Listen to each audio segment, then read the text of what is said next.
कि मुझे कृष्ण भगवान के पास चलना चाहिए क्योंकि वो भक्त वत्सल है। तो क्योंकि अगर वो उनसे एक स्त्री मांग लूंगा तो मेरा गृहस्थ जीवन का निर्भर हो जाएगा। तो वो इसको लेकर मन ही मन में कृष्ण भगवान के पास जाते हैं और कृष्ण भगवान से बातचीत करते हैं कि भगवान, जब नारद जी को आते देख कर भगवान कहते हैं आइए नारद जी, कहाँ से आए हैं? तो कहते हैं मैं तो आपके पास आया हूँ एक प्रयोजन लेकर, एक उद्देश्य लेकर आया हूँ। तो किस प्रकार से? मन कहिए नारद जी क्या बात है? तो कहूँगा नहीं तो मेरी बात भी नहीं बनेगी। किस प्रकार से भैया?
राजन भाई हमारे वचन मंडल के लिए नाम दे रहे हैं, उनके लिए बहुत बहुत धन्यवाद। तो सज्जनों, जो नारद जी भगवान कृष्ण से कहते हैं कि भगवान आपके पास 16 सावधानियां, तो भगवान कहते हैं हाँ आपको ले जानी है। क्या मतलब? भगवान के अगर एकदम पड़ जाए तो फर्क पड़ा पड़ा ना। तो भगवान की एक स्त्री मुझे आपकी दे दीजिए सुंदर थी, जिससे मैं भी घर का जीवन निर्वाह कर लूं, क्योंकि कहा जाता है घर जीवन सबसे बड़ा आश्रम होता है, जिससे चारों पदार्थों की प्राप्ति होती है, धर्म अर्थ मोक्ष काम। तो इस प्रकार से भगवान की बात को सुनकर, नारद जी की बात को सुनकर भगवान कृष्ण कहते हैं कि नारद जी क्या सोचा, इसको तो नारायण नारायण करना चाहिए, गृहस्थ जीवन की बात कैसा है इसके मन में। भगवान जी ऊपर से बात लाते हैं, अरे नारद जी, राजपाट धन दौलत सारा तुम्हारे लिए अर्पित है। किस प्रकार से भैया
भगवान कृष्ण और नारद जी की बातें रुक्मणी के महलों में रही थी।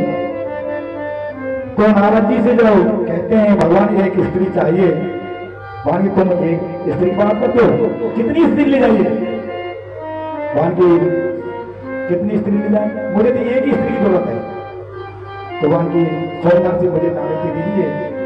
भगवान की एक शर्त है, जो भी मेरे महलों में आपको अकेली मिल जाए हाथ पकड़ कर ले जाना, लेकिन अगर कोई दूसरा व्यक्ति वहां पर बैठा हो तो वहां पर घुसना भी मत। तो नारद ने सोचा भगवान बड़े भक्त वत्सल हैं, बहुत सहजता से कह दिया आपको जितनी स्त्री चाहिए जितनी ले जाइए। तो भगवान ने कि मुझसे पहले तो कर सकते हैं, तो वो वहां से चल देते हैं और किस प्रकार से अपने बिना भोजन का नारायण नारायण करते हुए आगे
सजनों नारद जी अपनी वीणा को उठाकर और रुक्मणी के महल से चल देते हैं। जैसे वो सत्यभामा जी के महल में घुसे तो भगवान मधुसूदन सो रहे थे और सत्यभामा जी पंखा चला रहे थे। तो जैसे ही सत्यभामा जी को नारद जी आते हुए देखा कि नारद जी आए हैं तो वो अपनी भगवान कृष्ण को डराती है कि भगवान नारद जी पधारे। तो भगवान अपनी आंखों को मेटते हुए जगते हैं और नारद जी से कहते आइए आइए, मुनिवर कहां से आए? तो नारद ने इतना सुना, कितना झूठ बोल रहा है, अभी तो मैं रुक्मणी की महलों में बात की होगी और थाने सुरंग बना के पहले ही आ बैठे। तो इस बात को सुनकर उन्होंने की ठीक है और पहले ही आ बैठा है, तुम्हारा प्रयोजन क्या है? जितना भी नारद जी जितने महलों में जाता है तो भगवान कहीं अपने बेटी बेटों को विदा कर रहे हैं, कहीं अपने नातियों के साथ खेल रहे हैं। तो 108 महलों में नारद जी घूमे, किसी न किसी रूप में भगवान कृष्ण को पाया। तो उसको ध्यान लगता है कि मैंने बड़ा अपराध कर दिया कि भगवान से मैंने स्त्री मांग ली और स्त्री मांगकर बड़ा पाप किया है। तो इस पाप का निराकरण कैसे होगा? मुझे गंगा जी के तट पर चलना चाहिए और वहां सहस्त्र नाम विष्णु का जाप करूंगा, जिससे मेरा ये अपराध कम हो जाएगा। किस बोल भैया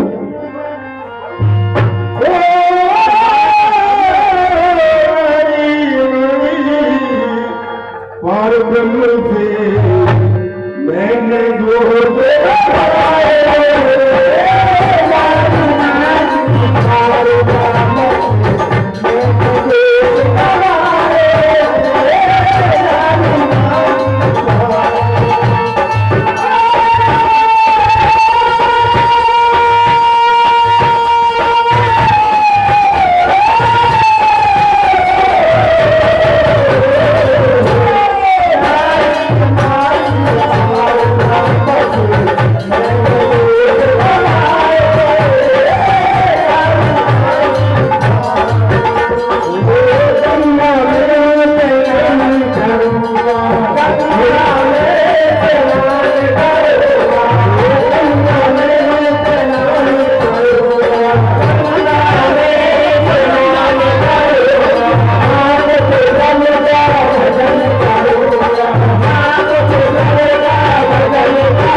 कहते हैं तेने बड़ा भूल कर दी, बार बार परमेश्वर से स्त्री मांगी और इस प्रस्ताव का निराकरण करने के लिए वो गंगा जी के तट पर जाता है।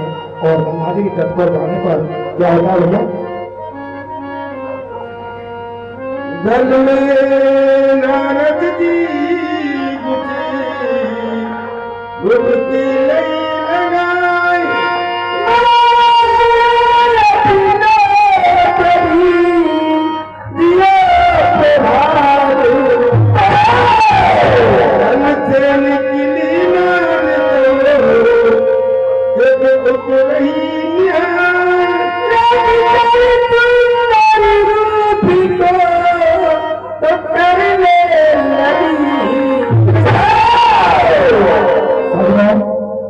जैसे ही नारद जी गंगा जी के तट पर आते हैं और जैसे ही गंगा जी में डुबकी लगाते हैं तो माया ने अपना प्रभाव दिखाया नारद जी की जगह नारदी निकली 16 वर्ष की नारी घटा सा सभा करती। और जैसे ही वो स्त्री जब बाहर आती है गंगा के तट पर और वो स्वतंत्र रूप से उस तट पर घूम रही थी, तो अपनी जैसे परछाई जल में देखती है तो उसे घमंड हो जाता है कि मैं तो बहुत सुंदर हूँ, कि वो समान में संसार में कुछ सुंदर ही नहीं है। तो किस प्रकार से भैया जल में से निकली सौंदर्य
समझ रहा हूँ।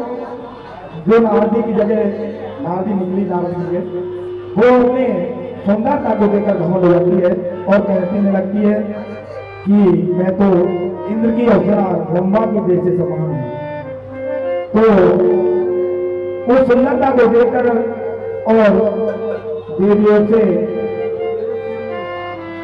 कानकुंज का राजा वहां पर आ जाता है और उस स्त्री को खिली देखकर उससे परिचय करता है। और किस प्रकार से परिचय करता है भैया?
कान कोच का राजा था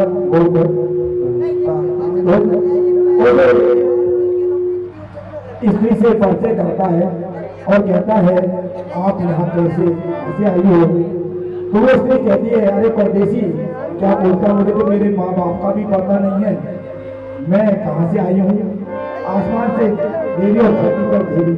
तो इस प्रकार से वो स्त्री उस राजा से कहती है, वह राजा है कि बात को सुनकर राजा अपने एक प्रसंग कहते हैं अगर आपकी इच्छा हो तो आप मेरे साथ शादी कर सकती है। तो किस प्रकार से भैया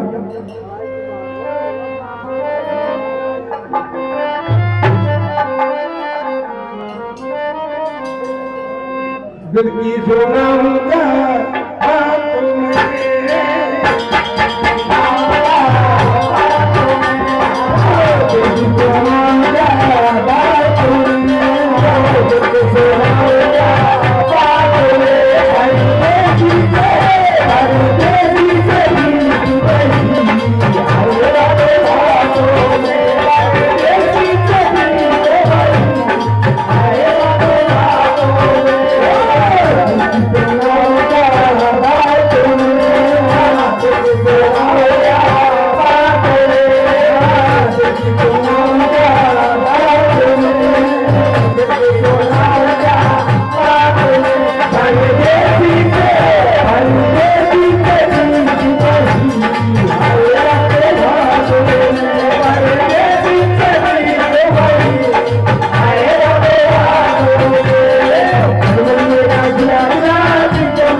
संभव हो जाता है और खुशी मनाती है और इस प्रकार से बहुत दिना बीत जाते हैं।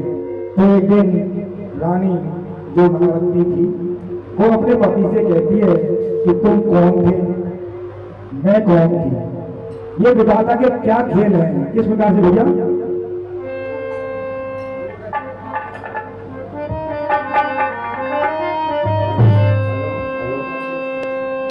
मेरी गिनती सुनो बनवारी, मेरी गिनती सुनो बनवारी, वो बंसी वाले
तो भगवान कृष्ण की से विनती करती है नारदी कि भगवान मैंने तो आपसे एक स्त्री चाहिए, तूने विरोध कर दिया, मुझको स्त्री बना दिया और मधुसूदन नजदीक है लेकिन उस विनती को और करवाना चाहते हैं।